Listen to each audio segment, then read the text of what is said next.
Замглавы МИД России Сергей Рябков, комментируя направление американских военных кораблей в Черное море, заявил, что США лучше держаться подальше от Крыма для их же блага. Предлагаю послушать вот цитату. Американским военным кораблям вблизи наших берегов делать абсолютно нечего. Это чисто провокационные меры, которые они осуществляют. Провокационные в прямом смысле слова. Они проверяют нас на прочность, играют на нервах. У них ничего не получится. Мы предупреждаем США, что им лучше держаться подальше от Крыма, от нашего Черноморского побережья. Это для их же блага будет. Также сегодня стало известно, что десантные и артиллерийские катера Каспийской флотилии РФ совершают межфлотский переход в Черное море под предлогом учений. С нами сейчас на прямой связи Максим Ялі, професор кафедри міжнародних відносин, інформації та регіональних студій в Національному авіаційному університеті. Пане Максиме, вітаю вас, салям алейкум. Доброго вечера. Пане Максиме, вот как вы думаете, переброска боевых катеров РФ с Каспийской флотилии в Черное море – это ответная реакция на корабли Америки, которые анонсировали, которые должны прибыть до 4 мая, или что?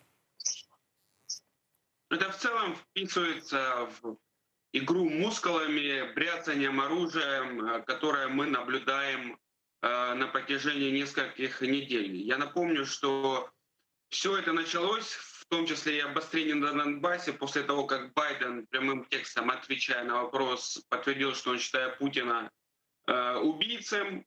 Путин в видеообращении отвечал, что он заставит и придется Соединенным Штатам и американскому истеблишменту, как он сделал ударение неправильно, считаться с национальными интересами России, они могут их отстаивать. Вот это мы теперь как раз и наблюдаем, потому что политический шантаж, военный шантаж, угроза полномасштабной войны в центре Европы является главным и излюбленным приемом Путина, и который, к сожалению, подтвердил свою эффективность в 2014 году и стоил нам оккупации Крыма и начала военной агрессии на Донбассе, потому что Запад испугался и не смог адекватно прореагировать, ввести жесткие санкции, что и привело к тому, что мы по-прежнему имеем военный конфликт. Сейчас то же самое. Главная цель Путина — это усадить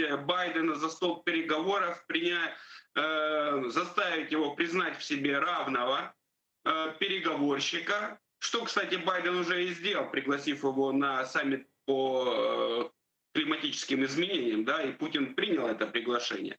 И Байден также заявил, что он готов по тем вопросам, которые общие, глобальные проблемы, сотрудничать с Путиным. Поэтому эта риторика и бряцание оружием имеет, безусловно, и другие цели. Это также давление на президента Зеленского, чтобы заставить его выполнять политическую часть Минских соглашений без выполнения вопросов безопасности, без отвода войск, без прекращения огня, которого на самом деле не было ни одного дня с момента подписания Минских соглашений в феврале 2015 года.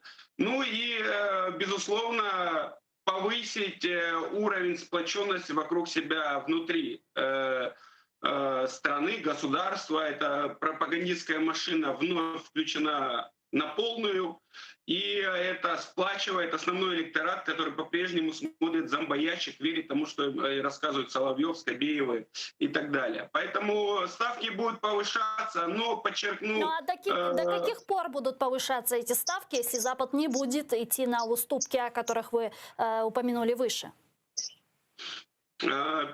Ну, скажем так, сейчас Байден, как он признался, он хорошо знает лично Путина, и он понимает, что стоит за этой тактикой бряцанием оружием. Сигналы звучат четкие, возможность санкций и против Северного потока, и против российских банков, если вот мы замечаем, если там информация последних там, дней, недели в американских СМИ, до того, как переговоры, которые мы не видим, они официально, они всегда идут, пока не будет какого-то компромисса. В частности, Путину необходимо, чтобы ему дали достроить «Северный поток-2».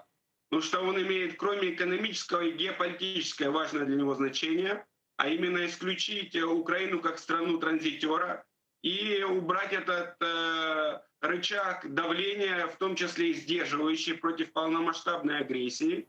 Потому что по-прежнему есть контракт, да, на объемы там 40-50 миллиардов кубометров. И пока не достроен этот газопровод, не может полностью исключить Украину. Поэтому это еще один фактор, который сдерживает на самом деле Путина. Ну и безусловно, он 7 лет твердит, и пропаганда российская, что Россия не является участником конфликта в Украине, а лишь гарантом выполнения Минских соглашений. Если они начнут полномасштабную агрессию, безусловно, всем станет ясно, что это Россия, и пойдут серьезные санкции.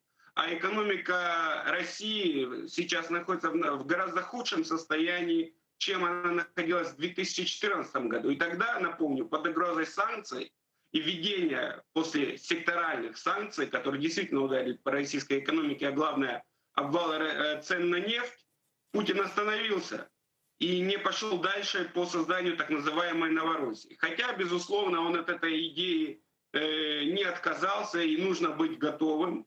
Другой вопрос, что наша украинская власть не делает того, что она должна делать в условиях такой полномасштабной агрессии. Это также подтверждает, что, видать, идут там переговоры, в том числе и с российской стороной, и наше руководство по-прежнему не верит в реалистичность полномасштабной войны. Там президент Зеленский бегает под камерой CNN на передовой в окопах с журналистами, однако не развертываются войска, не дается там закон о территориальной обороне не принят, не идет мобилизация, не идет оповещение населения, как действовать, если будет такая полномасштабная агрессия. Ничего этого нет.